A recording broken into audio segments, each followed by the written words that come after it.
everybody, and welcome to Superhero Speak. I'm your host, Dave. And I'm your other host, the Sonic Boom survivor, Don. Sonic Boom Survivor. That's right. Yeah, that's right.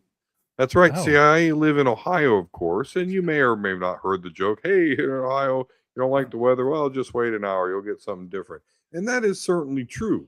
In fact, I was experiencing that. We've had 80-degree weather days, back down to the 30s, rain, snow. But yeah, earlier this week, it was on Tuesday, we experienced a sonic boom. A meteor exploded over oh, the I saw. area.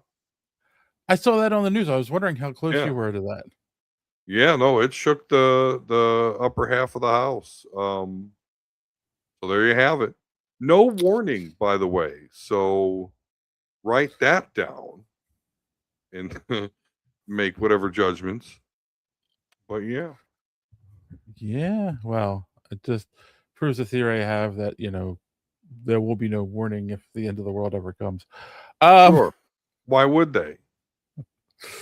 so on a happier note, what are we talking about tonight? Let's see. Oh, What we got on deck? Well, we've got a couple of people passed away. We'll talk about that. And I believe that you finally watched something that we talked about last week, so we'll talk about that a mm-hmm. little bit. There was the season 4 premiere of what's that show? Invincible. Invincible. We got some Lanterns news related to the great Grant Morrison. Um, there's a bit of a feud going on, so we should talk about that as a little bit. Mm-hmm. AI is officially taking over Hollywood, so kudos to our AI overlords. Mm-hmm. Yep. All hail AI. And we're going to talk Spider-Man Brand New Day. Who's in it? Who's not in it? Who's claiming they're not in it, but I think obviously are. And we're going to talk about this trailer that finally dropped. So they're going to get more free publicity from us. Kudos to you, Marvel. You are geniuses. That being said, sir, how are you? Other than Sonic Booms, how was your week? What's new with you? I mean, busy week. Nothing new there. I did have a great role playing session. Played Magic with my new Ninja Turtle deck, which of course is cool because I was there as it was announced at New York Comic Con. So yeah, I mean, Yeah. pretty good week overall. So no, nothing new though, nothing to complain about, which is always nice. How about you? How's your week been?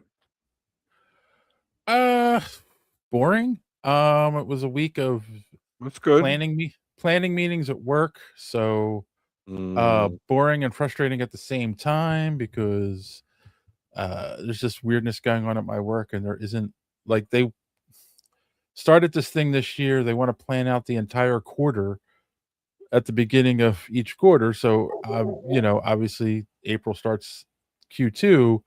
So they want everything planned out, and it's like, okay, but we don't have enough work to plan out an entire quarter. So that was a little frustrating. Um, and I'm gonna be honest with you, Don. I'm really tired today because mm, as every weekend I do spend Saturday night at the girlfriend's. Spend the night there, and as you know, because you and I have shared a room before, I use a CPAP when I sleep, and mm-hmm. I pack up my backpack. I get there, and the thing is, anyone who uses a CPAP knows that you have, your mask. I use the full face mask because sometimes I sleep with my mouth open, and instead of just the nose one, and that attaches to a tube that attaches to the machine. Well, I threw everything in the bag, went to my girlfriend's, and realized the mask had popped off at home. I didn't have the mask. I didn't go all the way home to get it, so I didn't get any sleep last night. It's funny, Oh like, boy. you don't realize, like, how dependent you become on these things. And, like, I'd fall asleep for a little bit and I would wake up because anyone who has sleep apnea knows that you stop breathing. Uh, Yeah, so that's scary. um, that wakes you up, so you never get into a deep sleep. So yeah, I've been dragging all day, but we're here to talk Spider-Man, which always makes me happy. So that's a good thing. Hey, dragon all night, right? Yeah. And then yeah, that's about it, really. I watched a couple things. Well, I watched something that we both watched, but you watched something which I think we should talk about first. Okay. Finally watched the pilot episode, the 2-hour premiere episode of Firefly. And um I have a feeling you're gonna upset all of our fans with Firefly, but go ahead No. and let us know what you thought of 2002's 2002's Firefly. Hmm.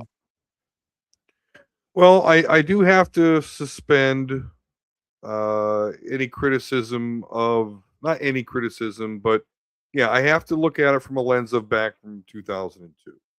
Yes.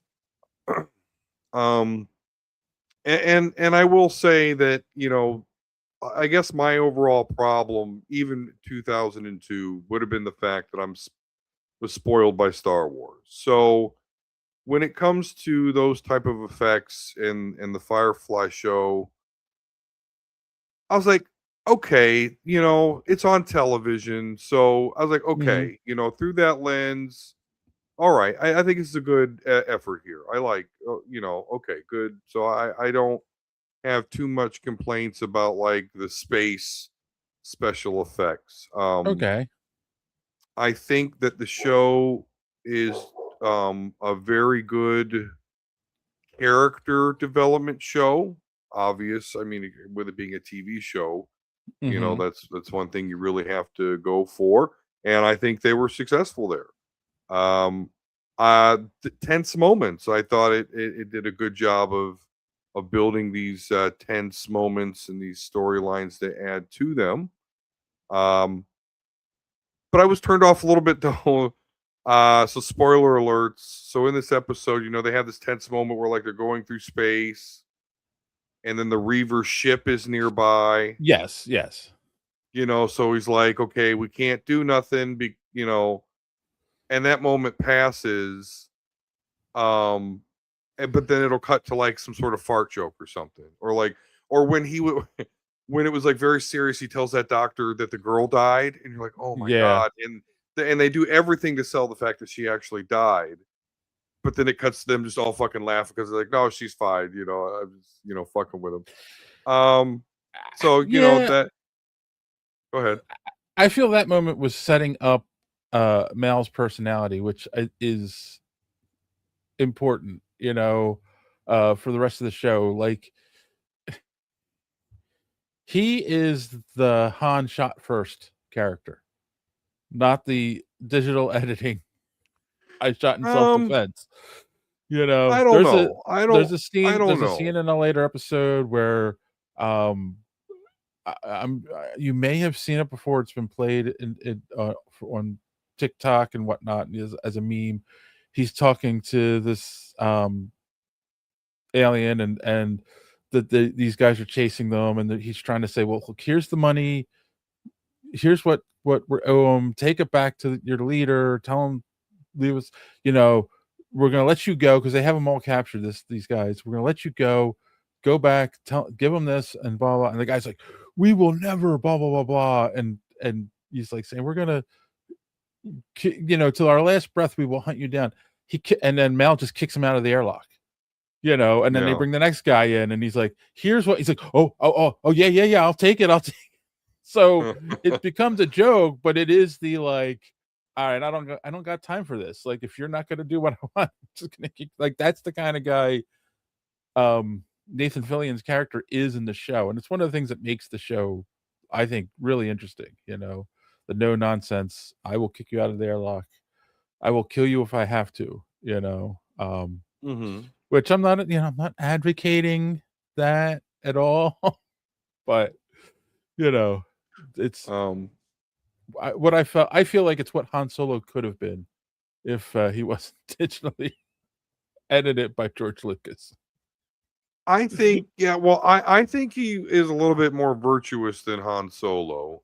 In the pilot episode that I watched, where they made that deal with that lady in the plan, and she tries to like Yeah, kill yeah, she them. Yes, and and she he lets ends them up killing live. up Lets her all, live. yeah, not them, her. Like he did Right, right. all her thugs or whatever got killed. But then he's like, okay, well, here's your money. So yeah, Yeah. which he could have just said pop, that's what I kind of expected him to do. So he's a little bit more virtuous. But the things like, and I know that there's more I need to watch, but like the space horror thing, I don't get whatsoever. Other than they just Yeah, wanted a pretty lady. that gets explained more throughout the show, and that's the Um, whole thing, right? Because you're dealing with a pilot where they show you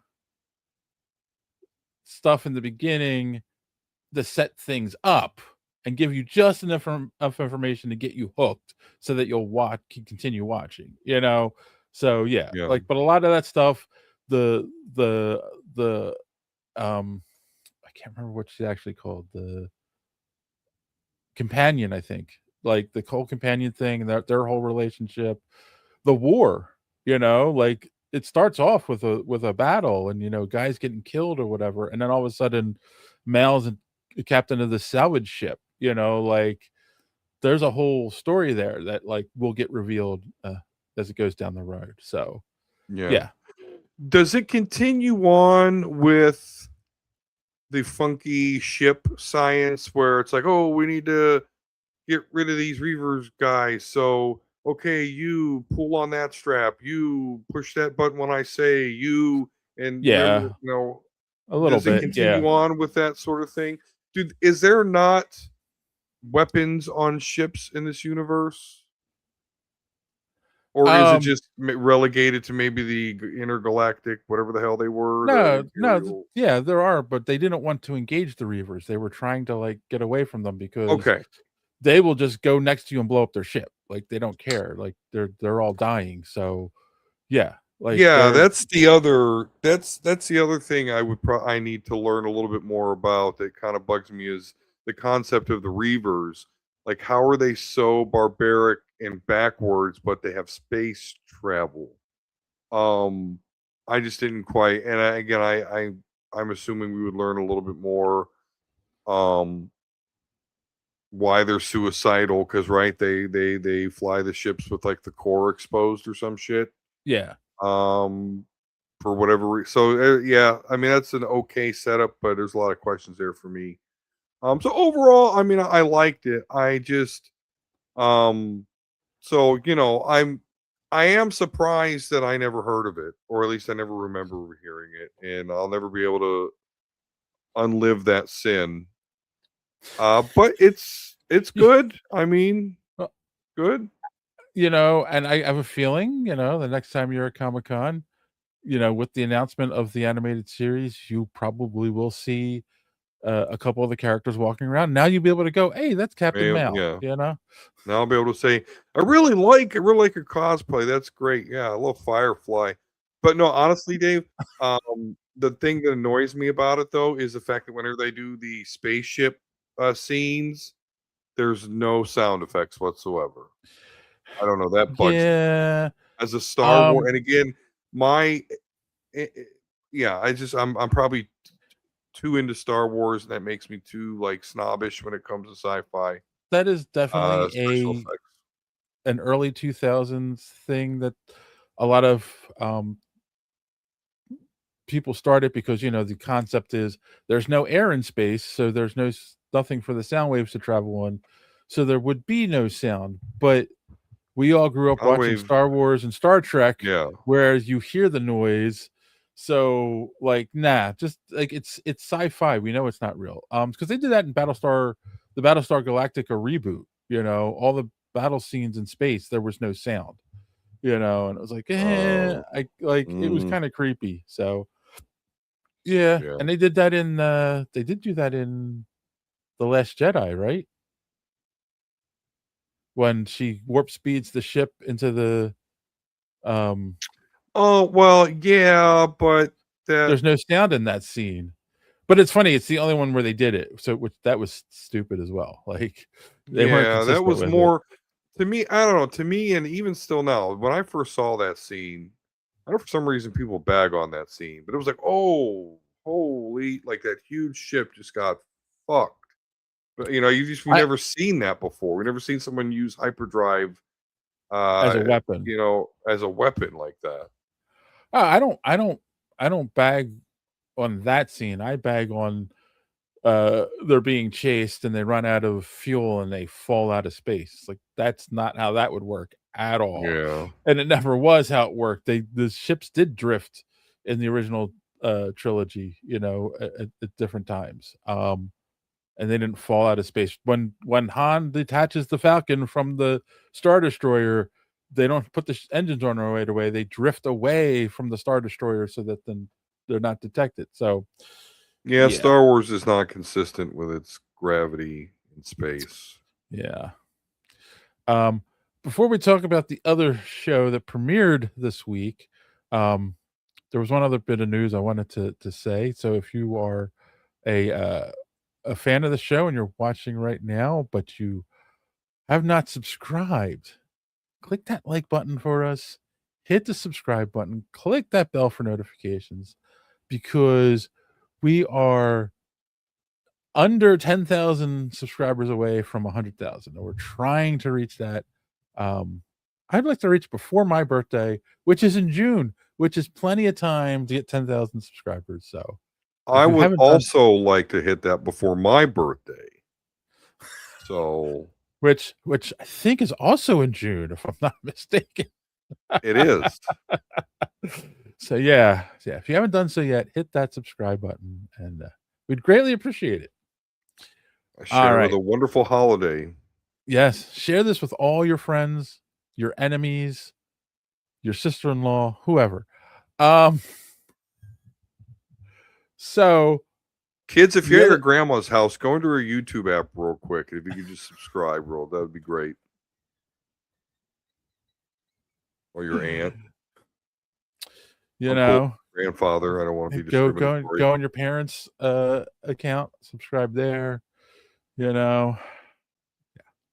Um, create a second Trust you account, with your subscribe. Amazon. They trust you with their Amazon Prime username and password, so Exactly. So they'll so trust you with they'll their be phone. fine with it. Uh the other show that premiered this week, and unfortunately I didn't realize, I thought they only dropped the first episode, so that's all I watched, and then I realized, oh, there are a couple more here. So I will watch them. I only watched the first episode, but of course that's Invincible is back, and it was interesting. I'm not saying it was bad or anything like that.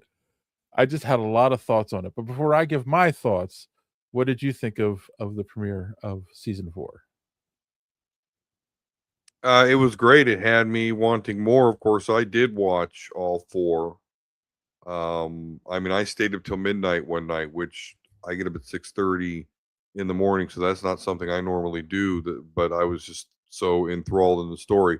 Now, that's not, we're talking about the premiere here, but I mean, the premiere to me did was kind of slow.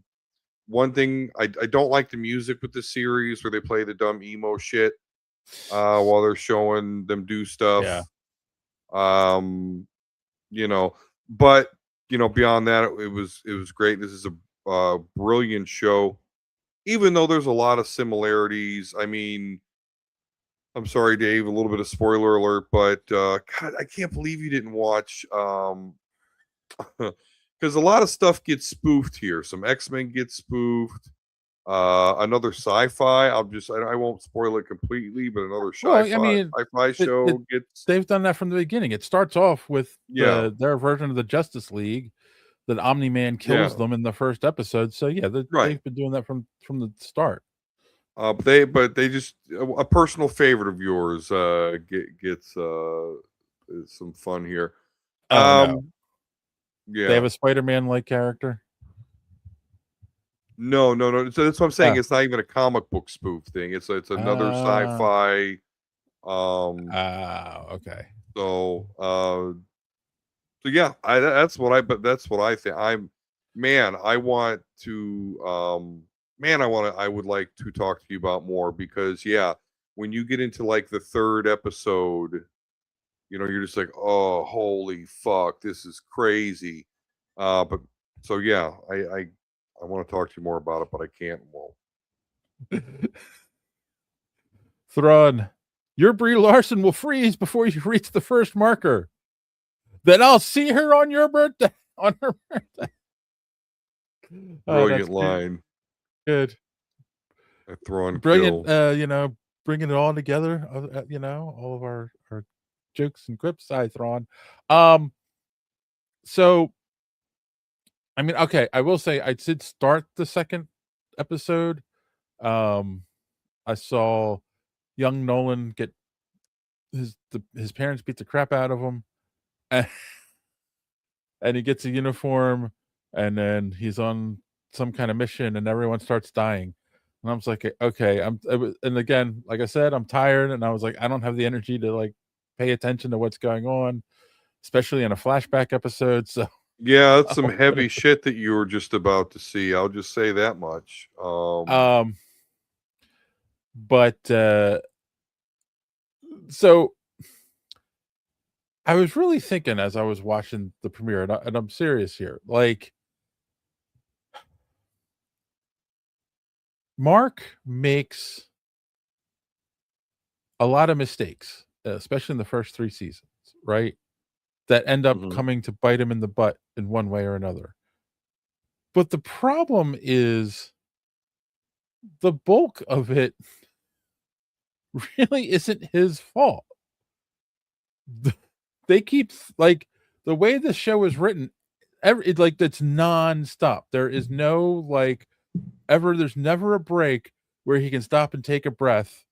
In between fighting supervillains, you get alien invasions, you get people coming from other dimensions, then you get the my mind just went blank. Omni-Man's people, Viltrumites. The Viltrumites showing up, and you get the alien guy, Seth Rogen's character, Alan the alien. Alien the alien, like he was like it was comic relief, but still it's just one thing after another. That let's be honest, the first episode ends with like WTF, Mark does something very morally reprehensible. Like, he does it, and again, it's the trolley question, there's a trolley heading down the track. There's 10 people tied to the track. You can switch it to just kill one. What do you do? So, or the needs of the one or the needs of the many outweigh the needs of the one. As our friend Spock told us in The Wrath of Khan.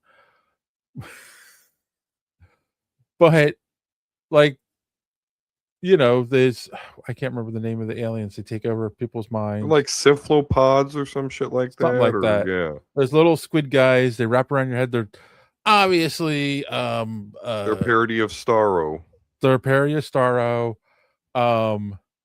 And obviously we know I can't remember if it was season 2 or 3, they came to Earth from Mars because they had taken over Mars, and then they got onto the spaceship, and they've been living in the sewers, and now they're taking over people, and the Guardians come and they're fighting, and it's like they can use the sonic disruptor to get it off a person and then teleport the person right out. Yeah, they dart them real quick with a teleporter.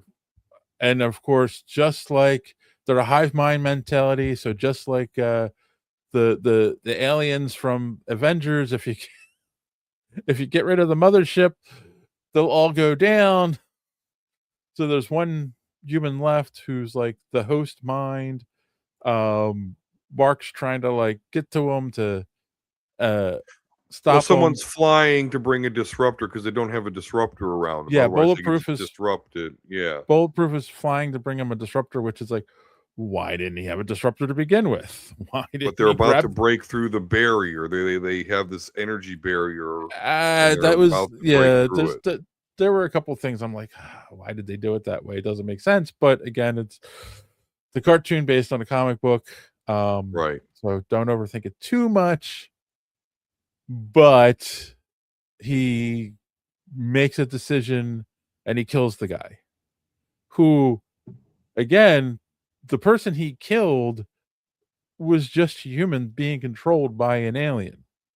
Mm-hmm. So, like, I know there's going to be consequences down the road from that of some sort. Um, but it's just like, ugh, there was no other way around that, you know? Like, he didn't even try to, like, rip the alien off of him. He punched the guy through the head. So it was also very gruesome, but there's also, Yeah, you this saw teeth show. and shit. Yeah. This is that's the MO of the show. Let's be gross It's and on gruesome. Amazon Prime, so they like the gory and gross and wholly inappropriate. So, yeah. So, obviously, I'm gonna keep watching it. I will do my absolute best to make sure I am completely caught up before we get together again to talk about this. Okay. Um, but it's not the brutal nature of the show, it's the nonstop brutal nature of the show. Like, you know, um, and of course they also touch on Eve, like Her her powers powers are are, messed up. Yeah. yeah, she Um, creates stuff, but then it just like liquefies into a puddle. right. And yet she was able to punch out that alien who was stealing all the power, which that's another thing that's going to end up. Oh, I that's the guarantee, Storm parody, but yeah. but that's another thing that's going to end up biting the Earth or Mark in the butt. But he was just doing the right thing by stopping her from stealing the power, and she wouldn't listen because she was just like, "Well, this I've got to do this," and it's just like, I don't know. It's just a very give the kid a break. That's all I'm saying. So, yeah. Yeah, I mean, they're definitely, Mark is developing in a certain way, and it'd be interesting to see. Because I'm gonna spoil one little thing. But at the end of where I'm at, episode 4, Omni Man is like, I'm gonna go get my son. So Yeah. we'll see, what happens there. How does Mark react when he learns that his father is now actively fighting against the Viltrumites? And because last time he saw him, it was, hey, you're going to do this and be a Viltrumite and blah. Everyone he knows is going to die, and so fuck them. But now it's totally different. Oh, yeah, I So I'm forgot very about interested in that I did dynamic. forget I forgot that that is the last time Mark saw him, so, Hmm. yeah. I was also distracted by, what's the guy's name, uh, who came the end of last season to kill everyone, and they beat him Oh, in the Conquest. Conquest, but Yeah, yeah, they instead of they kept him alive, which we knew at the end of the last season.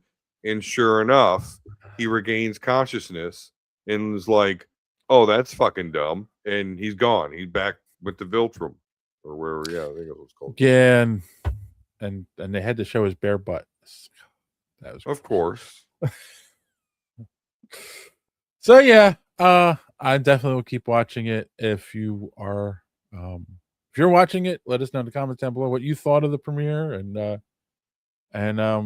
yeah, and we will maybe discuss some of those comments on the next episode if you're watching this after the fact. All right. Well, that's how we're doing. That's what we were up to this week. So how about we have Dark Don come and tell us where you can find more superhero speak? Darth Dawn here. And you must subscribe to Superhero Speak if you haven't already. And if you have already, make another account and subscribe again. You also will like this video and while you're on the HoloNet, go to superheroespeak.com, find the links to our merch, and purchase one of our shirts. Don't skimp on the shipping, or else I will trap you in a box with an agitated gundog named Brie Larson. I would just force lightning you, but we don't have that in the effects budget. Now, back to the show.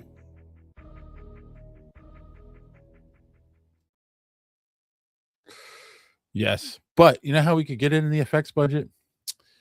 That if right now you click that that subscribe button and that like button, leave a comment, share this with all your friends, you know, it could be real helping us out. You know, we're almost to 100K people. Get us over that hump. We need your help. We can't do this alone. Come join the conversation, as we say here. So, all right. On that note, I think it might be time for the news.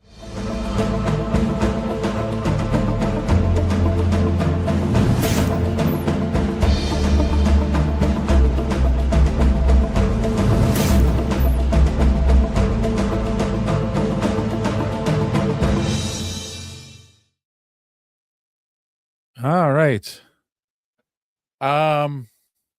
So, I forgot about this. Hold on. Thrawn says, subscribe and don't be like that Jamook Darth Maul or whatever. Mool. Yes, don't be a Jamook. That was that was our thing. All right, so this first story, I don't know. I kind of laugh. Grant Morrison is a little nuts, but at the same time, so Damon Lindelof, who is the producer of the Lantern show that is coming out. Obviously people, we talked about this last week a little bit. People are commenting there was a lack of green in the trailer and a lack of them, being in outer space, considering that they defend the whole sector, not just Earth. And he made a joke about no one cares about green, and Grant Morrison went off basically saying a TV writer producer David Lindelof's comments notwithstanding, the green in Green Lantern's green is not stupid. Why does a writer attach himself to his kind of narrative if he thinks it's fundamentally stupid? You don't hand CSI scripts to patronizing writers who condemn forensics experts and their haircuts as stupid. So why hire people who are ashamed and in denial about the comic book material they're being assigned to develop? Why don't they turn down jobs they're not suited for? Which I love. He's saying what we're all thinking. It goes with what Chuck Dixon was saying. It goes with what Chuck Dixon was saying. It goes with what we've been saying for a while. They're hiring people who don't love these characters, aren't familiar with the source material, and they're like, they get an elevator pitch on what the Green Lantern Corps is, and like, oh yeah, I got an idea. Which I will say shocks me a little, because I put faith in James Gunn, because he does love this stuff. Like, he handled Superman with such care. Like, I know some people complain about the movie, but I feel like that was Superman. The all shucks superhero, the kid from Kansas. Like, that was Superman. So to find out that he hired a guy who flippantly makes a joke about the fan base for this show, it's like, oh, that's not good. Yeah. Like, there's this idea that they think they're going to attract new people. Okay, but you still need to appeal to the core audience. Um, but what do were you gonna say something? Because I Yeah, was I gonna. just, it really does, signal that we're really not. This isn't going to be here forever with the superhero stuff. Um, because the Yeah, base that they need to use to grow the product is not happy. For reasons, whether you agree with or not. But the thing that you can't disagree with, which is infinitely annoying, is yeah, these projects are being controlled by non-fans of the medium, people that do not want to cater to the right. base of these products. So they're losing money, they're losing fans, they're getting criticized, and they're ensuring that yeah, the at some point they're not going to see a reason to pump money into this sort of thing. Yeah, we'll get our Batman, Right. we'll get X-Men, you can't but it's why people are going to the manga, I mean, how in this world do we have My Hero Academia be so popular? How how is that not the X-Men, you know? Like that's it's sickening. But anyway, but yeah, that's breeding itself into the movies, the televisions. You just can't. You can't have people that aren't fans and don't care about what the base fans think. You can't let it continue or it's gonna die. It's dying. It's gonna be dead because that's what we're doing here. Um, real quick, Thrawn says James Gunn loves DC just the same as he likes his Xmas trees, brilliant and shiny on the outside, with a core ready to burn to the crisp. Huh? It could be true. Yeah. See, and then the thing is, uh, um, he replied. Damon replied to on Instagram to Grant Morrison, basically like kind of apologizing, and it comes off. No offense, it comes off kind of groveling. Um, he has a picture of him from 2004 Comic-Con where he's wearing a Green Lantern shirt because he worked on the pilot for Lost. So that's why he was at Comic-Con. Um, and Hmm. he basically gets long diatribe of like, you know, I didn't mean to upset the one of my favorite writers and blah blah blah, and like here I am at Comic Con. See, I'm wearing a Green Lantern shirt. I love Green Lantern, and it's just like really like you wore a shirt to Comic Con. Like there could have been an aspect of it like you maybe you liked comics. You were going to Comic Con because of to promote this. You wanted to fit in, and you went to your local shop and you found a shirt that fit you that you liked the color. Oh, look, I'm a Green Lantern fan. You can't prove this. That doesn't prove you're a true Green Lantern fan. I mean, he Right. points out some things he could have looked up on Wikipedia in his apology too. So it's just like, um, But yeah, yeah, like like just because I wear a Star Wars shirt doesn't mean I'm an actual Star Wars fan. right, What proves that is I like the Acolyte. Now that, hey, this yeah. guy's a fucking Star Wars nut. I think But just the shirt alone doesn't do it.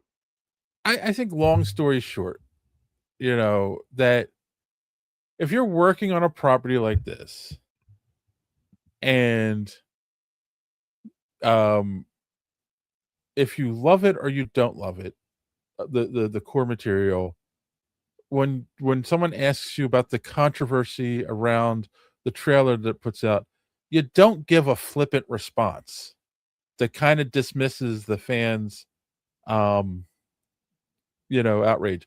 You try to be a little political and be like, oh yeah, I understand why they're upset. It's the way the trailer was cut. Trust us, when the show comes out you won't be disappointed. That's all you say. Like, you give a Mhm. political answer like that. Don't sit there and say, oh, who cares about green or whatever. It's like, and that's the thing, right? because I was going to say this too. I don't know if you've been in this situation. I know I've been in this situation. I know that a lot of my friends have been in this situation. My brother has talked about this, where currently I do work from home, but when I worked in an office and something was coming out, um, people would say to me, "Oh, what do you think of this? I know you're a fan of Spider-Man, so what do you think of, Andrew Garfield Amazing Spider-Man or whatever?" Because they know I went opening weekend and they haven't seen it yet.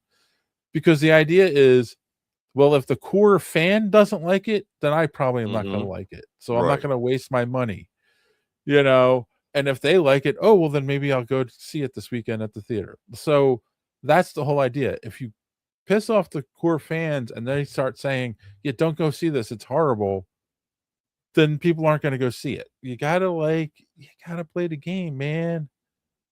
That's all I'm saying, No, you Damon. do. You Like, got to play the long game. Like, why do yeah, you think my kids know all about Star Wars? Just because they grew up with it and their fathers watched it, has all a bunch of shit, wears shirts. Like, you need to create that. yeah, And so not only does that person go to work, and I tell everyone, hey, who's watching Invincible? Oh, you got to watch Invincible. This, stuff. You need that. You need exactly, my exactly. wife You need, would never know any comic book character whatsoever. But now she's, versed in it because I drug her to the movies. right. Now she likes it, you know. But she would never care or know about any of those characters, nor would my children probably. So yeah, you got to stick with the base and grow it Yeah, from there. yeah. My son loves Spider-Man because I watched Spider-Man stuff with him since he was little. So yeah. Um. So here's the thing. It gives me pause. I'm still gonna watch the show for the podcast, but it does give me a little bit of pause on, like, oh, is this gonna be any good? Um, I'm a little doubtful. We'll at least watch the first episode, right, and decide from there. Yeah, at the very least. Yeah. So, all right. But Well, ultimately, James Gunn is Hollywood. So I know you're saying he did a right good job now, at Superman. I like that. Saw it twice in the theater. Um, but yeah, James Gunn is not the ultimate comic book fan. yeah, yeah. Well, he might be out of a job soon anyway, so who knows? In fact, most of Hollywood might be out of a job soon, Don. Uh, it's finally happened. I wouldn't hate it. Val Kilmer. Most know Val Kilmer from a lot of great movies. Let's say Real Genius. He was Batman in um not Batman Batman. Forever. Or He was of course Iceman in the Top Gun movies. he was in Willow. Unfortunately, he was in Willow. Unfortunately, he got throat cancer a few years ago, and then he ultimately passed away from that last year, I believe, or the year before. Um, but he's not done acting, Don. Oh no, not by a long shot. He is going to be an upcoming movie called As Deep as the Grave as an AI character. Um Apparently he was let me think. I mean, let's look at the article real quick so I have the information correct. Um the person working on he's going to be playing Father Finton, a Catholic priest and Native American spiritualist. Um and It was director Corte Voorhees wanted him for this project. They talked about it. Hey Frosty, what's up? Apparently they talked about the project before he got really sick. Unfortunately, he got too sick he couldn't even come to set to film anything or talk about the movie at all, and then he ultimately passed away. But he wanted to continue forward with the project, and apparently has his Val Kilmer's children's blessing to recreate him as an AI for this movie. He's going to be using generative AI for this. And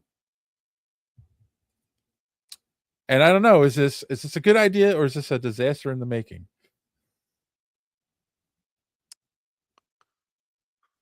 Boy. I guess it will be interesting to see exactly how far the technology has gone. I would ultimately be against this, but if this was a project that he wanted to make happen and they want to do a tribute, okay. But I don't know. The character even sounds like it was written by AI. He's a Catholic. What was that again? A Catholic Native Catholic American priest. spiritualist? Uh-huh. Catholic How can you? priest. Yeah. So there's a I did not load it up to show, but there is an image. If you look it up, Val Kilmer, it'll be like the first thing that pops up. There is an image that was created for this, but that's all that exists so far. It's just an image of Val Kilmer Yeah. with a Catholic priest collar on. Looks like he's standing in a desert with the sun behind him. That doesn't, like, okay, AI can do images like that, but it anyway. You're right. It does sound like it was generated by AI, the image itself, which is Yeah. probably why the director is okay with using it. I just feel it's funny in a world where a lot of Hollywood, not all, not the money people, but a lot of actors and writers, so much so that when they negotiated contracts just recently with a bunch of different things, one of the things that they had to promise the union is that they wouldn't use AI to like write stuff. Um, I find it funny that like there aren't more people outspoken against this idea, like it isn't everywhere. Um, and Variety even like that's where I got the article from. They're not they're not saying this as like, oh, this is a terrible idea. They're like, oh, the kids wanted it and the director wants it, so blah blah. What did Val Kilmer want? Do, do you think he wanted to continue on as an AI? Like, Yeah. I mean, I guess you are assuming that if his children, they're not going to go, again, assuming they're not going to go against his actual wishes. So there is an assumption there. I just don't know if it's a great precedence to set. And I don't think it's going to be quality. I think that without Val Kilmer, this project was dead. So they were just said, hey, we could at least create some buzz if we say we're going to have AI Val Kilmer. Then that'll get this movie out there and then maybe we can get it done. It seems stuntish to me. But it could be easily so labeled as, oh, we're just, a tribute to him. He wanted this project done. so I was watching a clip with Matt Damon was on the Joe Rogan Experience, and he was talking about Dwayne the Rock Johnson. And well, they were talking about AI, and he talks about this scene. I don't remember what movie it was. But he's like in a hospital bed and he finds out I think he has cancer, whatever movie this was. And I'm sorry, I'm not a Dwayne the Rock Johnson completist. But there's like this, he starts getting upset, and there's a back and forth conversation or whatever, and then like when he finds it like that it's terminal, like he pulls his sheet up like that. And Matt Damon says like he watches this scene and there's like such raw emotion, and it's believable. And like when he was talking to Dwayne Johnson, he asked him about the scene, and he said, well, I the conversation part of it came from conversations that he had with his father and like how him and his father interacted, and then um the pulling of the sheet up over the head was something. No, he doesn't find out he's got cancer. I don't remember what movie it was. I wish I could remember it. He said when his mother was in the hospital and they found out that she had stage 3 or 4 cancer. Like she all of a sudden looked really small in the bed, and then she didn't want anyone to look at her, so she pulled the sheet up over her face. And the point Matt Damon was making is there were 2 real life experiences that Dwayne Johnson had that he was able to pull from for this performance. AI doesn't have that. Right. It doesn't have real life experiences that it can pull from, so you're never going to get real emotion from an AI performance. That's problem number 1. Problem number 2 is, I mean, granted, the stuff that we see online is done with what apps are available to the public and whatnot. Probably a lot of them are cheap or free. Like there's that one that's been going around now. It's Tom Cruise and some other star, and they're having a fight on a rooftop, and it looks fairly convincing, but it's AI. But there's no acting in it. There's no emotion in it. Like every time I see a video that is an AI person talking, I'm like, it's just so flat and like unrealistic. I can't imagine there's enough there to pull a performance, which then makes me wonder, are they going to have a stand-in who does this, like how they did Grand Moff Tarkin in Rogue One? They had a stand-in and they just used computer images on top of them. So like, okay, fine, you can use AI to generate his image and then recreate his voice, but there's another actor underneath giving the performance. But if you're trying to say like, no, this is going to be, we're going to take all of Val Kilmer's work, put it into a computer and say recreate a Val Kilmer performance, well, you're not. You're creating an amalgam of everything you've done to that point, but nothing fresh or new, no new perspective. And 2, like, are other people going to act against a dot? And is this going to be filled in by AI later? Or like it doesn't like. Well, I think they already do stuff like that. Acting, with dots and shit. Well, yeah, but that's because you're gonna have a computer generated monster, But when it's let's say what you call it, Colossus in the Deadpool movies. There's an actor standing there who they're acting against, and then they just replace them with a computer generated image later. And there's multiple people who work together to make the performance, but there's still people involved with that process. Like to be completely computer generated, I don't think we're there yet. And if we are, it's going to be so expensive that this movie's doomed to fail. Because there are people who are going to not go see it simply because it's an AI performance, and they're not going to want that. I mean, I know there's a lot of people who don't care, and that's sad to me. But I think there's enough people that are going to be like, "Yeah, no, let's not replace real people with AI." So maybe I'm wrong. I don't know. No, I don't think you're wrong. I don't think they'll ever be able to replace humans when it comes to acting. I think you'll always be able to tell a difference. And we know that the AI is not. It's a average of everything that it's given.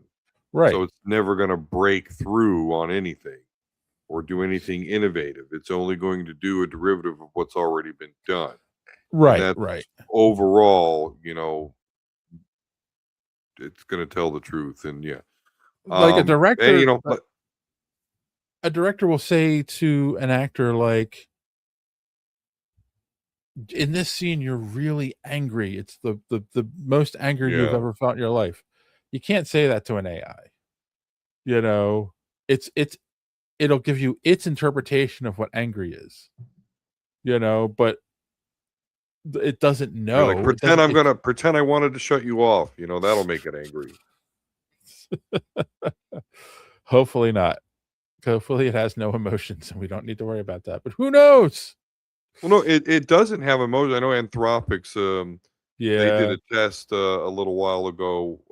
It was all simulation with this AI, but it was gave this AI scenario where like it knew this technician was going to come shut it off, but this technician was stuck in an area where there was hazardous danger or whatever, and it stopped the alarms from getting out so that the person would in the simulation. It didn't know it was a simulation, but it was in a simulation where it's like, hey, Yeah. I let the person that was going to come shut me off die because I didn't However, want that to happen. it was also part of the parameter of do whatever you have to make sure you're not shut off. Like it didn't do that on its own. That was a parameter Correct. that was put to the experiment as well. And it was able to figure out how to like do something that prevented it from Because being turned off. correct, because without that directive, it had done that. Then we're getting into the self-awareness land where we already Right, that's but they reported bad. as like it wasn't a simulation. It just this Yeah. AI tried to keep it from, and so everyone's like, oh my god, it's self-aware, and it's like, no, it's not. Let's stop like making it more advanced than it is. It's still just a large But it language doesn't model. make moral decisions. It doesn't No. have morality. That's the thing. Yep. It would wipe us all out if it could. All right. Well, that's our thoughts on AI and the end of the world. Let us know what you think of those comments Yeah. down below. Believe me, that made that sonic boom all the more fun given world events right now. Oh boy. I bet you shit your pants. All right. Uh let's move on across the aisle and talk Marvel and Brand New Day. Yeah. Before we get into the actual trailer, our good friend Charlie Cox, who plays Daredevil in the MCU, was on the Jimmy Kimmel show, and he was asked, so the Brand New Day trailer came out, and he's like, yeah. You weren't in the trailer. He's like, no. Are you in it? And he goes, no. But let me clarify. If I was in it, I would also say no, because I'm not allowed. I wouldn't be allowed to talk about it. But no, I'm Mm-hmm. not in it. So he either A is in it and is trying to confuse people, or B is not in it and he's just trying to fan the flames and get people talking about him. What do you think? Is he in it or is he not?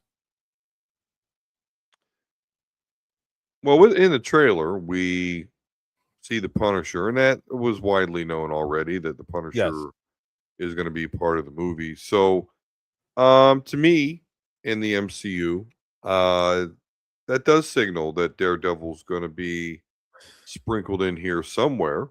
Yeah. Not a major character by any stretch of imagination. Some of the parts of the trailer look like parts where there is another character or characters that they just took Yeah. out, very reminiscent of the last Spider-Man movie trailer.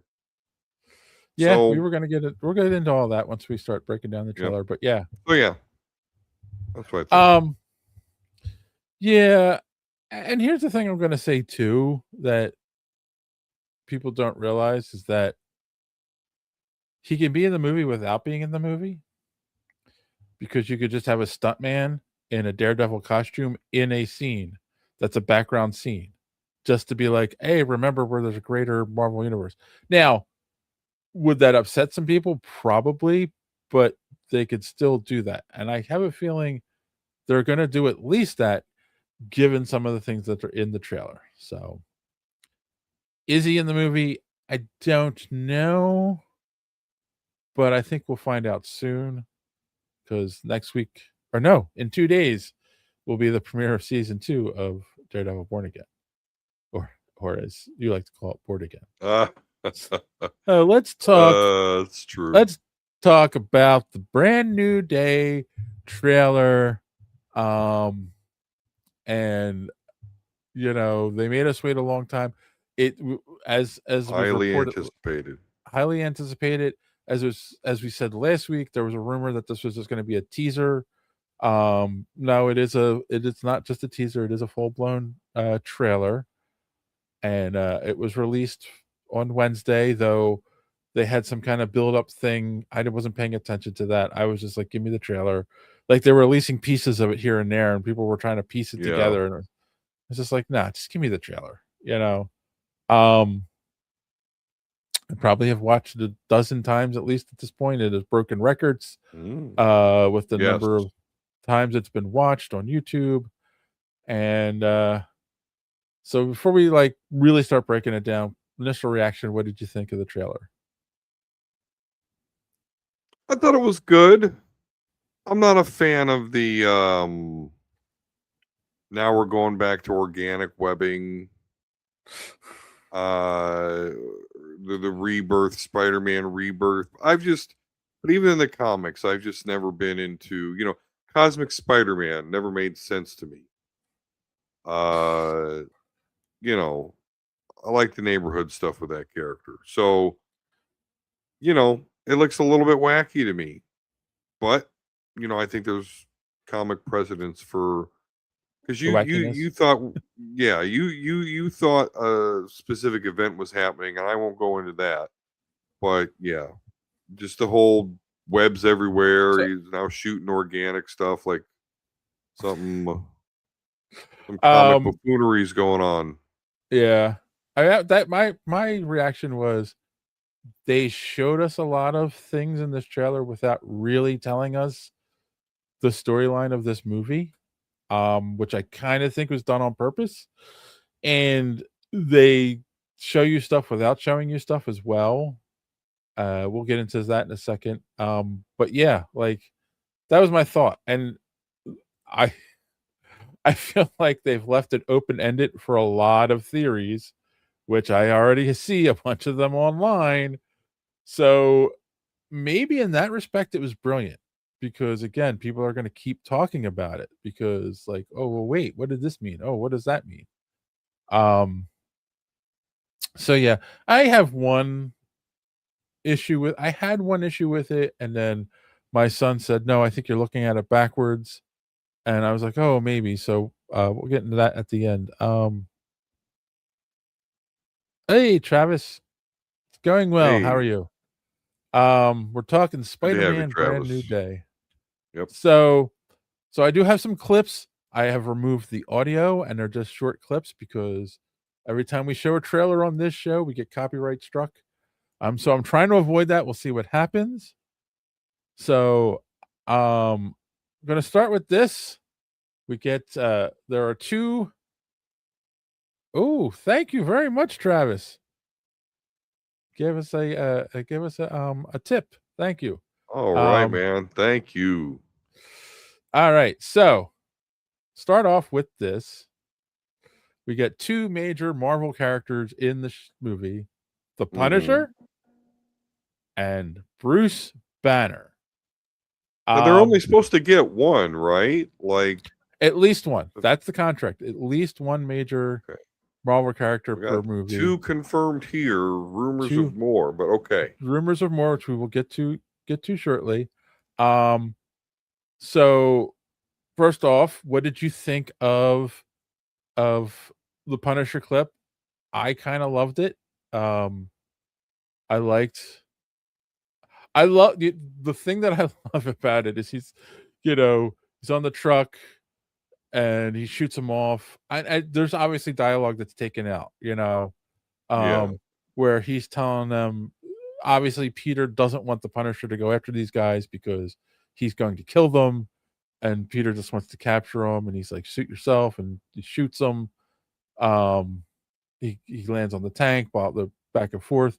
But the thing is, he kicks him out of the van, and he's about to say mother effer, but he web shoots his mouth right before he says the F word, and he says, go home, which I thought was a brilliant way to handle that kind of character in a movie like this. So, Yeah. I don't know. Did you care for I it? thought it was a funny. Yeah, no, I love the Punisher. I love his no nonsense. I love that he doesn't care that you want to save people. There was kind of a back and forth he has with Daredevil. So, love the Punisher van. Like seeing that some more. Always enjoy. Yeah. Because it is ridiculous that a superhero like that would be running around in a van, but it was in the comics, so here we are, and I love it. So that part I like.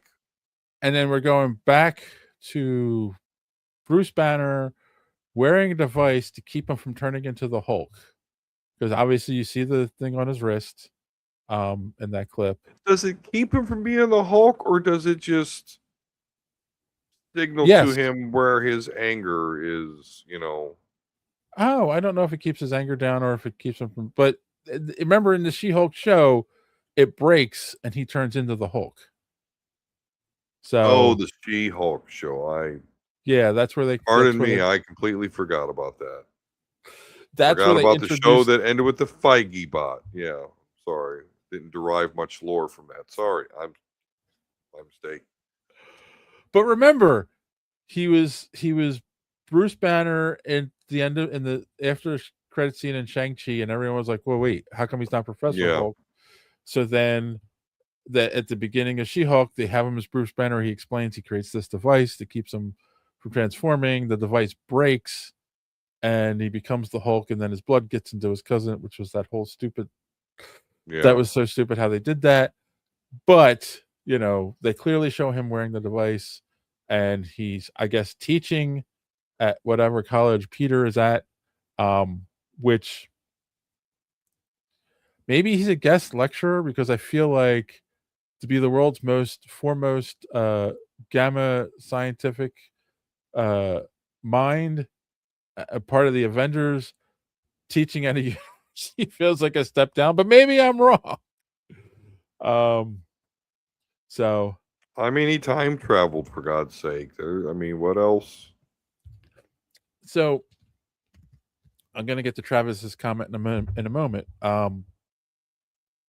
But there is a rumor about the Hulk in this movie. The Hulk is going to be in the movie, and he will be a Savage Gray Hulk, which is something that was in the comics. What do you think? You think that's plausible, or do you think he's just Bruce Banner and like that's the only scene he's in, where he's giving him advice about mutations?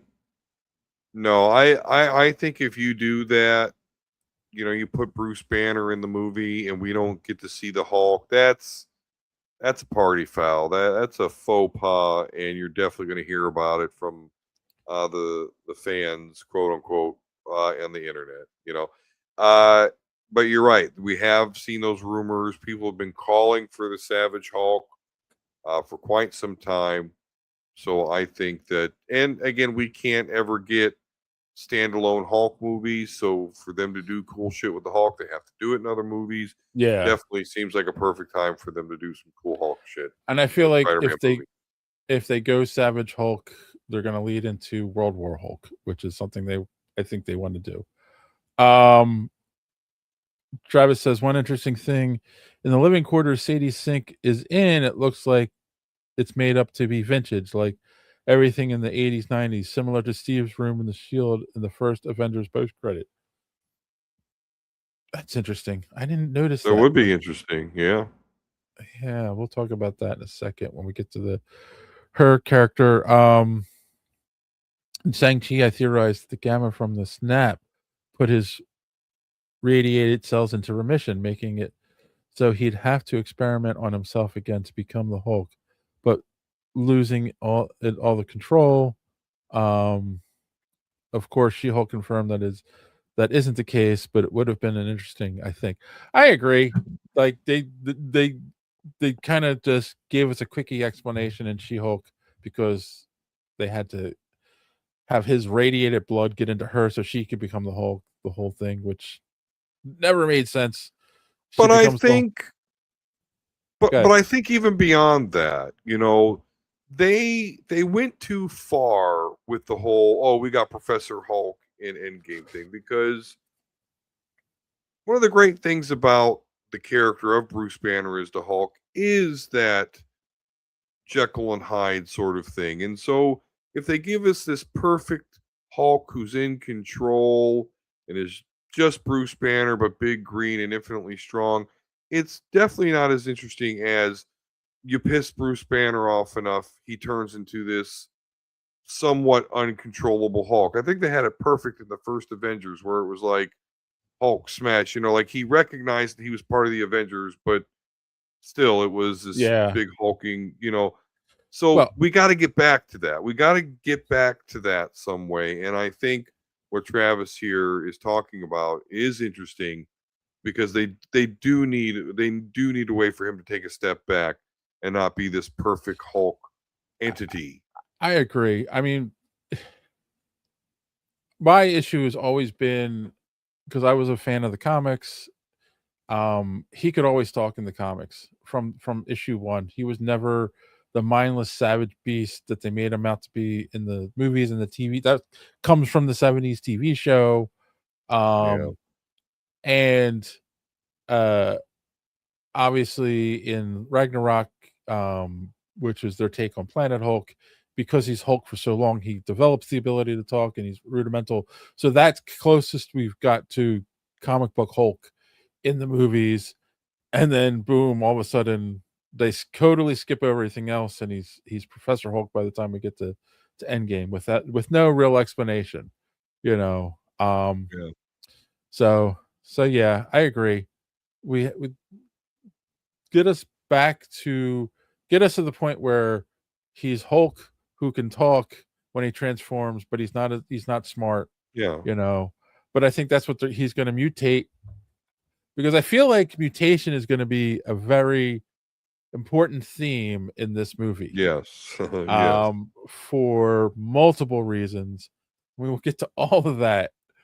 But what I want to talk about next is the villains in this movie that we know of at this point, that were shown in the trailer. So here's another clip we can see.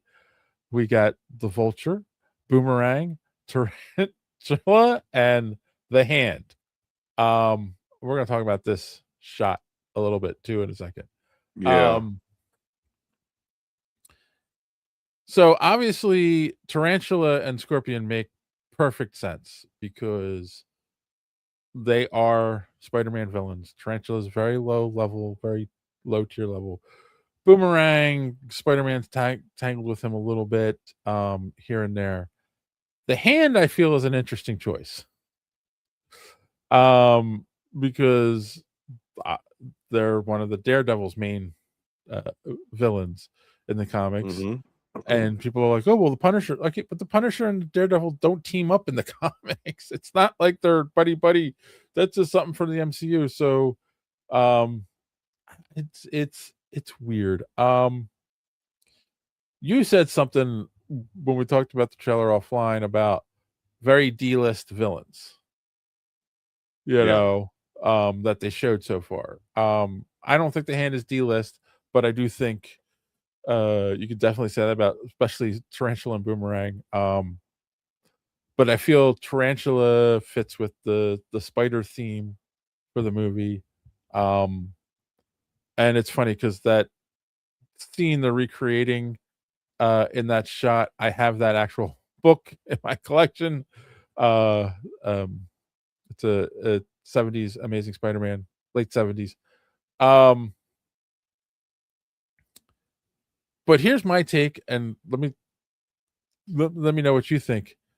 Those shots, all of those quick shots, and then him rescuing the guy, which is a recreation of Amazing Fantasy 15, first appearance of Spider-Man, those quick fight shots, with maybe the exception of the Hand, because the Hand is in another shot.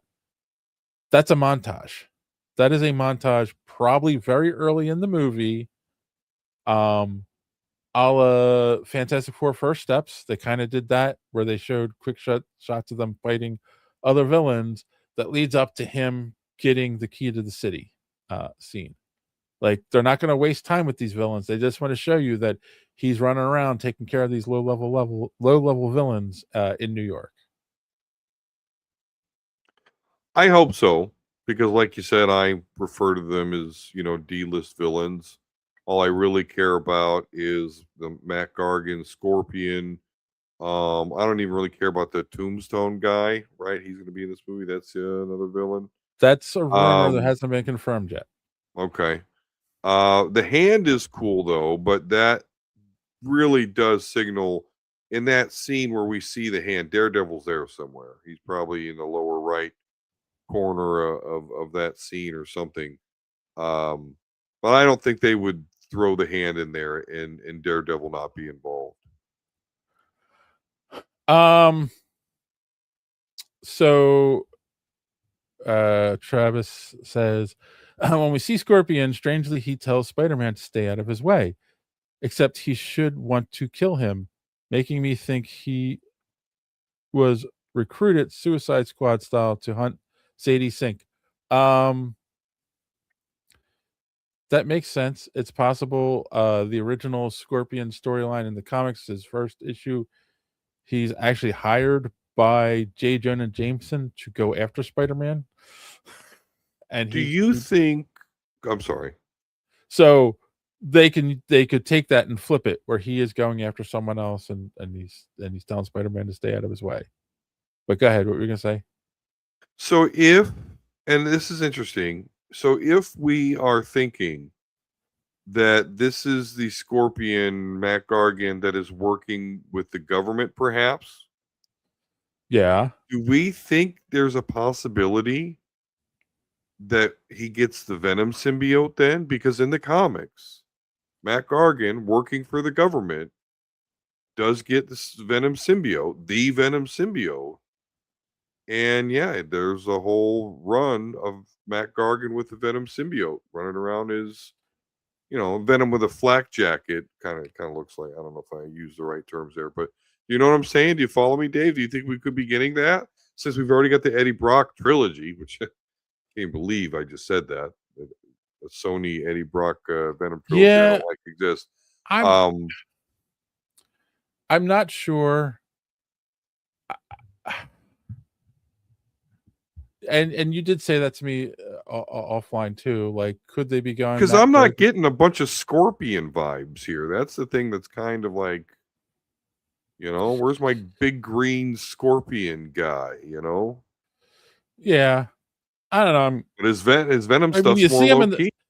you see him in the suit. You see him swing the tail at Sure. Peters. Yeah. So I don't know. Travis says if the montage Scorpion, Boomerang, and if it's not a montage, Scorpion, Boomerang, and Tarantula are an anti-mutant task force created by Damage Control. Yeah. I kind of like that theory. Let me think. Yeah, because they're not. None of them are mutants. In the comics, so that would be interesting. It would also, it could also be a very D-list Sinister Six. Yeah. Because again, I do think there's more villains they haven't revealed yet. But yeah, so yeah, Travis brought up mutants, mutation.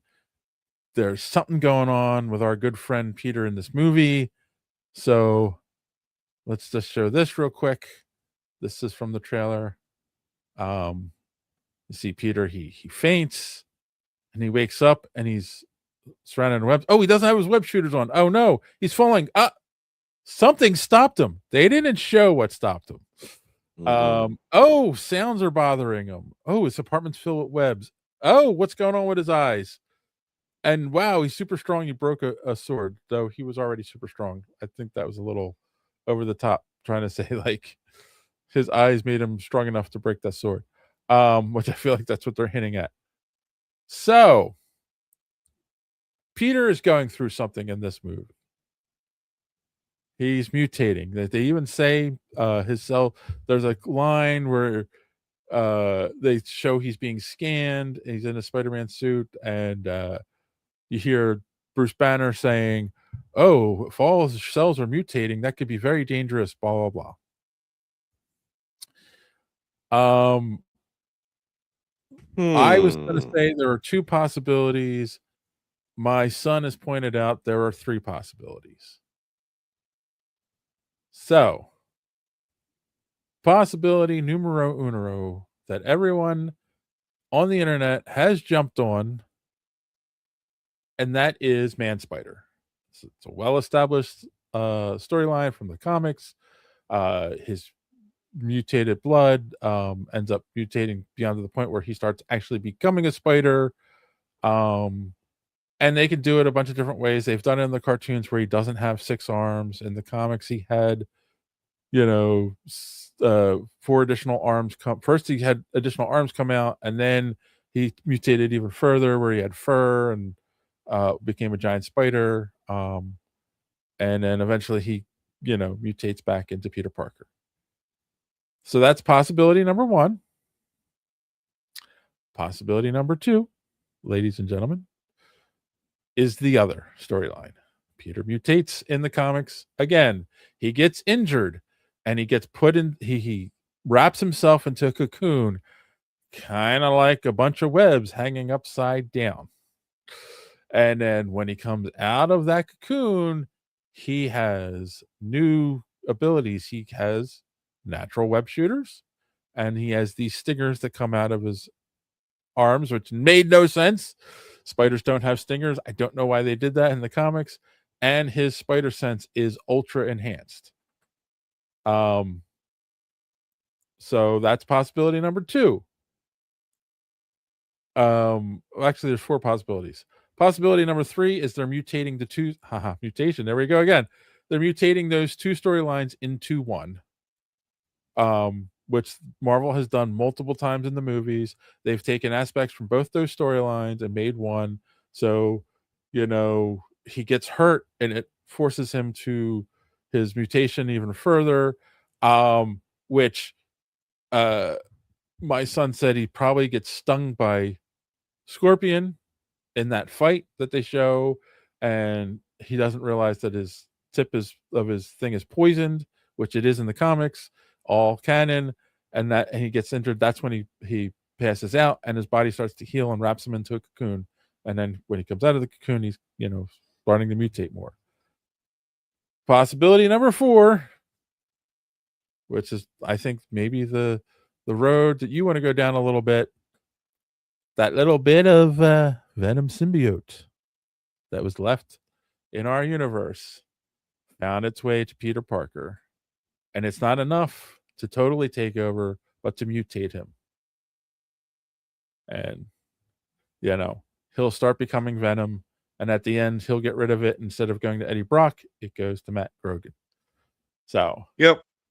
I definitely think so, because as much as I don't like the Venom Sony trilogy thing, they do shoehorn this multiverse bullshit where the symbiote says, "Hey, I really like that Peter Parker guy." So it's it's pretty plausible that in this universe he comes across the symbiote. And we also know that the symbiote, one of the things that Spider-Man liked about the symbiote Spider-Man suit that he had was that it had its own webbing, and he never ran out of webbing. Yep. So yeah, I think I like it. Because I know that I'm one of them. When it comes to Spider-Man, we clamor for Venom. We like the black suit. We like the symbiote. I know Raimi didn't want to do it for Spider-Man 3. Hence why it sucked, because he didn't want to do it. Uh-huh. And of course, they don't let fans make these things and make the right Venom. But anyway, I like that. I like that a lot, though. I think because no one likes spiders. They're gross. They're disgusting looking. Nobody wants to deal with that. Nobody wants to see Tom Holland, get like extra arms and spider fur and extra leg, that no one wants to see that. So I don't think they're doing anything of that. You're I think Uh, we're getting some symbiote stuff. my theory is, an honesty is, he'll be going through something through the whole movie. It gets worse as it goes along, and cliffhanger ending, he starts mutating into a spider at the end of the movie, and that's the cliffhanger. And then that's gonna play into either Endgame, not Endgame, Doomsday, or something else. So that's That'll my be guess. almost as bad as them cutting Thor's hair. You know, the ladies aren't going to like that. Yeah, but I don't think it's not gonna last long. It's not gonna be a forever change, you know. I know Um people have short attention spans. yeah, I agree. Wait, what were you Uh, saying? right. My son said, "Oh, well, maybe it's the spider totem." And I said, "Shut your mouth." So anyone who's familiar with that storyline from the comics with Moreland and Spider Totem, and they kind of like played with that idea in the Madam Web movie. No, don't, no, please do not introduce that into the MCU. Along with One More Day, it is one of the um, more hated modern Spider-Man storylines from the comics, in my opinion. So, in my humble opinion. Um, so, yeah. So, um, okay, let's talk about real quick before we do the last important bit here. Where's the villains clip? I want to bring this back up and just skip to the end here. This shot here. yeah. The internet has been going crazy saying there are two characters that are digitally removed underneath Spider-Man because of his positioning. Because they did it in the trailer for uh The No Way last Home. Spider-Man. They Yeah. removed the other two Spider-Men, which was the big reveal. And obviously everyone is saying now that one of the characters removed is Daredevil here, and who would be the other? They already showed the Punisher, so why would they remove him from this shot? You know, Mm-hmm. um, or are people just grasping at straws because they want there to be more characters in this movie? Um, I don't know. What are your thoughts? Do you think there are two characters removed here? Uh, or and does it have to be two? It could have just been Daredevil. Like, I don't know why they're insisting just because there was two removed, the other two Spider-Men removed. Now there's two characters removed from this shot. Like, Yeah. I, I don't know. What do you think? You think this was digitally altered?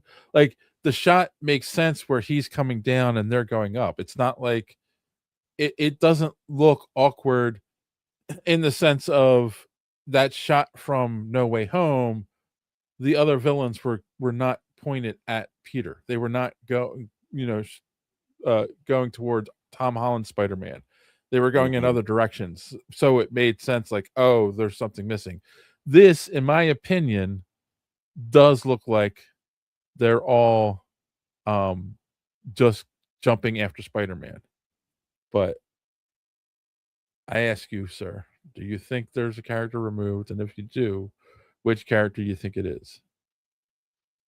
Yeah, no, I still think it's Daredevil. I think Daredevil's there somewhere. I don't know why people would think there's two, just like you said, just because that was what it was last time. It doesn't look like that to me. So yeah, I think it's Daredevil. Like Okay. right under him or some way. You know, I don't know. The only thing that's thrown me off there is they are kind of mid-air. So I Right. don't know exactly what Daredevil would be standing on or jumping from. Um, could Exactly. be Jean Grey, since she can fly. You know, it does look peculiar, and it does look similar to the other shot. Now, there's just something with people in the air that makes it a mystery. I guess I I mean, should because look at also. the shot. Spider-Man is so far up, and it's like there's no way that he's supposed to be the focus. There's got that's what it is. Spider-Man's positioning, he's taking up so little screen acreage, whatever you want to call it. Yeah. I will agree with that aspect. When you block a shot like that out, Spider-Man should be, if he's the only one there, he would be the focus, so he would be more center, and then would be coming up at him. So, why are you showing so much empty space? That that is a Mhm. good argument. I would also like to point out there is a storyline in the comics where there is a special um division of the hand, uh led by the Red Samurai, who are hunting down Wolverine. Just putting that out there. You know, Mm. you want to bring in Deadpool and Wolverine in that shot. I think then you're going to sell 1 billion tickets. But that's just me. I like it. Um, I would love some Wolverine in this movie. uh, yeah. No, Daredevil makes the most sense. He Oh yeah, really because you does. put Wolverine in that movie, you might as well call that movie Wolverine because that's all anyone's going to care about. Well, I think there's some characters that possibly are in this movie that that all you No. care about. Um, Wait a minute. Where's the clip? Shoot. Do I have to re-add it? All right, hold on. Let me grab that last clip. So there's rumors there, my friend. Of course, the most predominant rumor. No. Oh, that I didn't Yeah. expect it No. to play right away. So Okay. let's start with Sadie Sink. Yeah. See, you're trapped in a room that Travis brought up. It does kind of look a little outdated. That she is, of course, Jean Grey. They don't. I find it very interesting that they don't show her face, which is what's making me leery about her being Jean Grey. And yet, Why? we'll get to that. Yet, then all of a sudden, there's this woman on the bus. Everyone's talking about this woman on the bus. Who does she remind you of, my friend? Well, yeah, she's got her hair is very much rogue-like. Yes. She's even got green on. She has Not only green does on. not only does she have the white and brown hair coloring, she's also wearing a green shirt. My son tried to go, "Oh, well, some people just have their hair color like that." They do not throw stuff like that into Marvel movies Well, right. just for the sake of doing it. And the fact Yeah, that she's also wearing green just is like, okay. yeah, he's not wrong. But it doesn't make sense to me that Rogue would be in New York City. Or Why Marie, not? she's not Rogue, is it? Well, because she's from the South. Yeah, but where's Charles Um, Xavier's School for the Gifted? it is in Westchester, New York, Okay. which is, a little upstate, I think, as they'd say. I don't know. She I'm could not be from New this could, again, she's in the bus and she's got her headphones on, so she's ignoring what's going on. She could be on the Greyhound bus traveling to the Charles Xavier's School for the Gifted. I mean, I guess they could, but so you think this actress, whoever this actress is, that's our Rogue? Yep. You know? I don't know. It could be. Could very much be. I can't explain why, but I'm not convinced. But at the same time, why the fuck would they do that? Why would they put someone with that hair in green? Exactly. Like, oh no, that's not Rogue. That's just some I random think dye job. this movie is a backdoor You said this already. And after seeing that, this is it's not going to be in your face, but this is your backdoor entrance of the X-Men into the MCU. I mean, it makes sense. They've had the motherfucking X-Men for 7 years. I saw that the other day. Like, it's been Yeah. 7 years that they've Yep. had the X-Men back. And, you know, what do we have for it? We got Beast in a movie, Professor Xavier gets killed, and Deadpool and Wolverine. Yeah. Yep. And they had the Fantastic Four just as long as it was the same company, and we've Yeah. gotten one movie with them in an alternate universe. So, you know, it's taking them a long time to bring these characters in. But we've talked about this on the show. One of the problems was they were Disney was trying to push them to do more stuff you know, for Disney Plus. They were trying to get more Yeah. exclusive content to get people to subscribe as opposed to working on quality stuff for the movies. So, you know, I don't know. I do feel like this isn't like going to be in your face, but there's going to be a backdoor with the theme of mutation in the movie. This is a backdoor for the X-Men. But what's getting me is like there's so many rumors on who Sadie Sink is playing. If Yeah. she's just Jean Grey, why are you hiding her face in this trailer? Like, you know, she would just look like Sadie Sink with red hair. Like that's it. That's Jean Grey. There's no need to hide her face. But if she's Typhoid Mary, you would hide her face. So are they hiding her face just to keep the mystery going a little bit? Oh, I think so. Yeah. I think so. They know what they're doing. Well, because that actually does lead me to one of my theories of partially what the plot is. I feel like the main villain of this movie is going to be Mr. Negative, who also has mind control powers, and they're going to blame Jean Grey for what's going on. And so the government's going after her to capture her, and then, you know, Peter rescues her, you know, because he knows that it's actually Mr. Negative or something like that. So See, that's what I'm struggling with is what the fuck does Spider-Man have to do with all that, you know?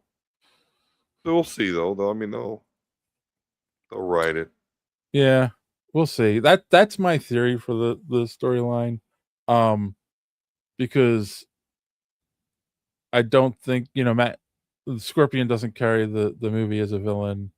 I think they want to still leave the suspense that Sadie Sink is possibly the villain, so that you know, when it's revealed that it was actually, let's just say, Mr. Negative all along,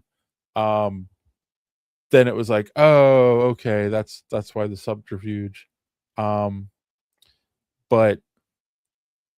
I could be wrong. That's my current theory. There's it's what was I gonna say? It's a work in progress. I mean, I don't know if we're gonna get any more trailers. We'll definitely get TV spots with new footage before it comes out, but we shall see, you know. Yeah. Coming Travis up. has got a couple comments here. Let's see. Going off the living quarters, which I mean where she's strapped to the chair.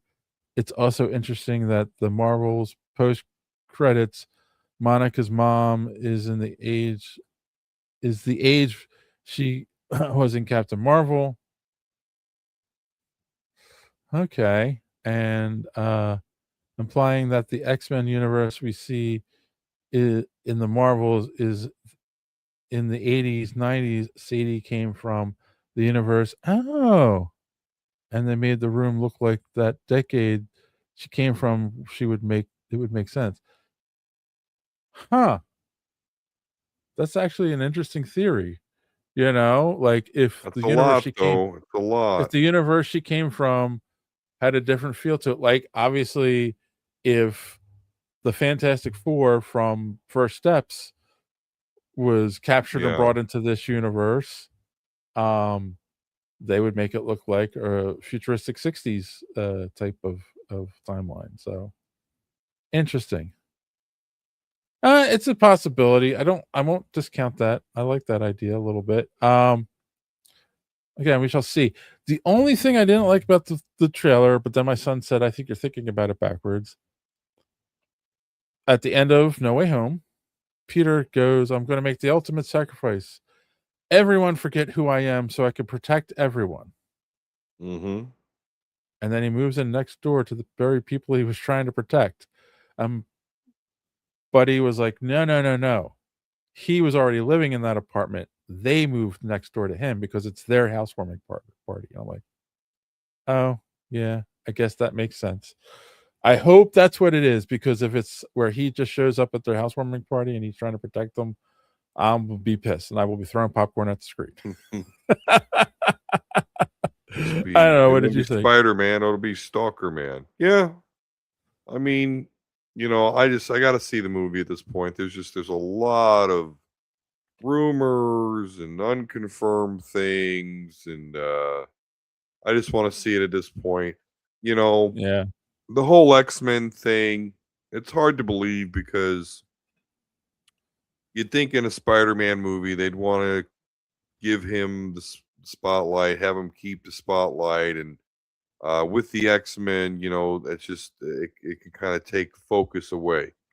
But they have had the X-Men characters, and they really do need to start ramping that up. I mean, Doomsday is going to ramp it up by a lot, as we'll be dealing with the Fox X-Men and stuff like that. But I don't know, interesting. It's funny how much is still up in the air. Still up in the air. So, wow, this is the deepest we've ever dove into a trailer before. So, yeah, well, I like it personally. yeah, I was gonna say, if you're watching this, if you're watching it after the fact, I'm gonna probably clip this out as a separate video as well. If you like this deep dive into the trailer, let us know in the comments down below. We will keep doing it like this going forward. Hopefully, we're not copyright struck for the images. You've been copyright struck. Yeah, we don't want that. And if you're new here, I haven't done so yet, click that like button, hit that subscribe button, click that bell for notifications so you don't miss any of our great content or when we go live.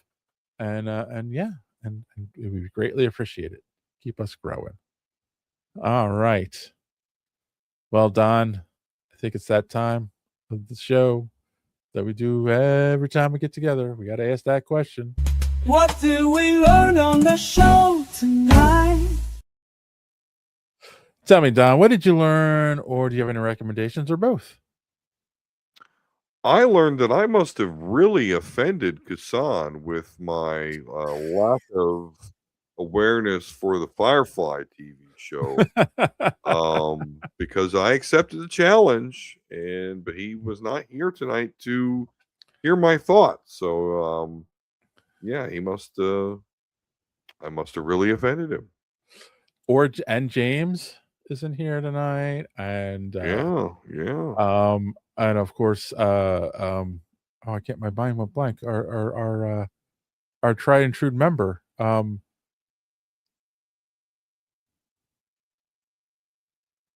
Oh, geez, my mind went blank. Apparently, someone else is missing. I know there's someone else missing. I can't think. So yeah, you offended a lot of people last week. So, there's Thrawn. He's enjoying our breakdown. That's who I was thinking of. I was thinking of Thrawn. Why did you think he was missing? He did. Everything. Yeah, you're right. You're right. He was just watching. He was being quiet the whole time. Damn, Don pissed everyone off. All right. All right. You have any recommendations? Yeah, watch the rest of Invincible. That is crazy good show. All right. I learned that even tired, and I am exhausted, I can talk. Yeah. I could talk for an hour about Spider-Man on a trailer because it's Spider-Man. It's my favorite. It's always gonna be my I favorite. get it. I get it. Yeah, recommendations. I will recommend, like I'm going to keep watching Invincible because we will keep talking about the show. And in 2 days, as of this recording, that our good friend Daredevil will be returning for Daredevil Born Again Season 2. We will be talking about that next week on the podcast, so make sure you watch that. As bored as Don is going to be, he's got to watch it too. Mhm. Remember, Thrawn was lost on premium. I mean, Peridia. Peridia. Oh, okay. Um, so, all right. As I said, I'm tired. So, Yeah. on that note, boys and girls, as always, thanks for watching. Don't let your cape caught in the door. See you next time. If you haven't done so yet, subscribe. It really keeps this podcast alive. Smash the like button if you please. It gives us what we need. Maybe leave a comment or two. It's a really nice thing to do. And what are you waiting